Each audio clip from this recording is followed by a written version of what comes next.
Episode 5 of House of the Dragon is out. And if you did not see episode 4, it was just mind blowing, the dragon on dragon action. Episode 4 was such a good high and a lot of action and what we were waiting for so long. Episode 5 brings it back to the story. We are heading back to the slow burn, and there will be a build up for the season finale. Now, if you haven't seen episode 5, there will be a few spoilers, but I won't go into too much detail. I'm not going to break the episode up. I'm just going to go through what I caught my eye.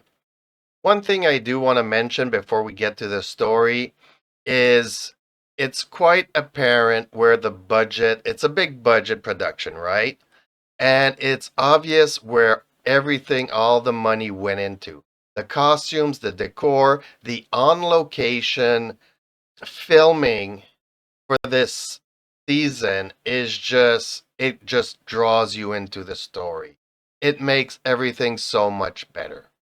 One thing that surprised me in this episode, like they are parading the head of the dragon through the streets, and strangely enough, it does not have the impact that it was hoping to have. People are like dumbfounded, like, I thought dragons were gods. How can they be killed? And for a lot of people, it's a bad omen that the dragons are dying. But people are coming to the realization that this war is not about glory, it's just killing off a lot of loved ones. And war is expensive, and people don't have enough food. You're feeding the armies and not the population, and it's not having the effect on your people that you thought it would. So King Aegon's corpse is brought back, and I say a corpse, he's not dead, but he's not far from it. Like he's really badly burned, and his armor's fused to his skin, and when they remove it, they remove parts of his skin. And sometimes it's a little bit gruesome, but not too much.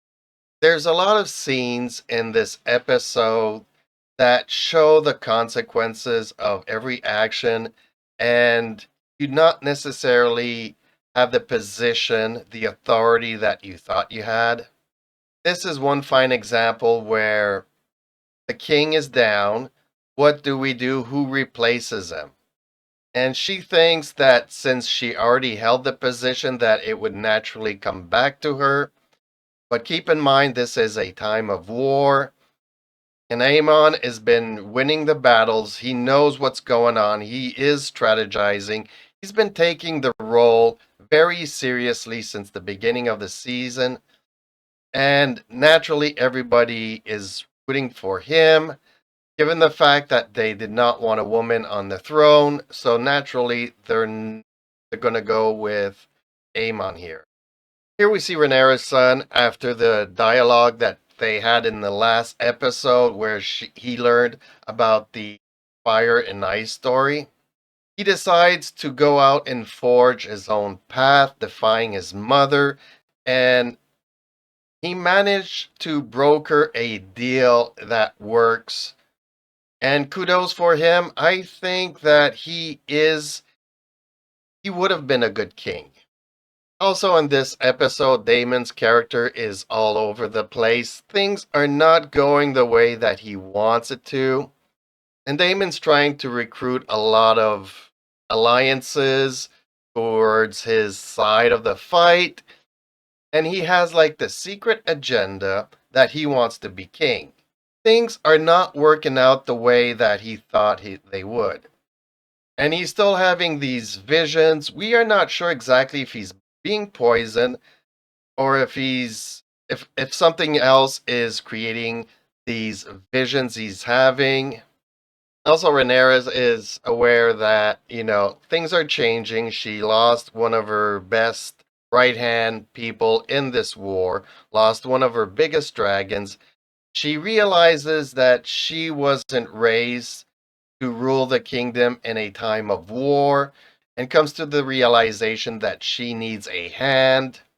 And I think her choice is going to be a very good choice. There is a couple of setups in this episode, and Keep seeing this guy throughout a couple of episodes here. We don't exactly know why he's on screen and why they're paying attention to him. But so far, the showrunners have been not showing unnecessarily footage. So we all know that his role is going to grow as the season progresses. And also, now that they've lost a couple of dragons, they do have dragons, but they don't have any riders.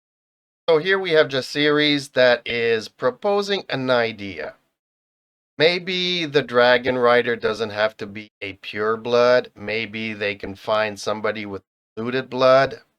So this episode is a little bit of a slow burn. There's a lot of things going on, a lot of build-ups. A lot of stuff is still to come within this series, and I am looking forward to every little minute detail. I really enjoyed this episode, but in the end, it's what you think that counts. So let me know in the comments down below, and I'll see you in the next video. But that is just my opinion. Let me know yours in the comments down below. If you liked the video, don't forget to subscribe. If you didn't like it, thank you so much for listening this long. Hopefully, I'll see you in the next video. Until then, check these out.